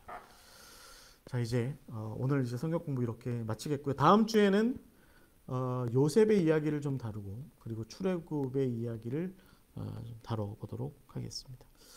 자, 이제 오늘 함께 해주셔서 감사드리고요. 이제 다음 주 다시 만날 때까지 늘 건강하시고, 요즘 코로나 변이가 많이 퍼진다는데 조심하시고 다음 주에 건강한 모습으로 다시 뵈었으면 좋겠습니다. 감사합니다. 잠깐 기도하고 마치겠습니다. 하나님, 우리가 부름받은 백성임을 기억하게 하여 주시옵소서. 아브라함을 부르셨고 이삭을 부르셨던 것처럼, 야곱을 부르셨던 것처럼 우리 각자도 부르셨다는 것을 우리가 기억하게 하시고, 그 부르심에 합당한 삶을 우리가 살아갈 수 있도록 주여 인도하여 주시옵소서.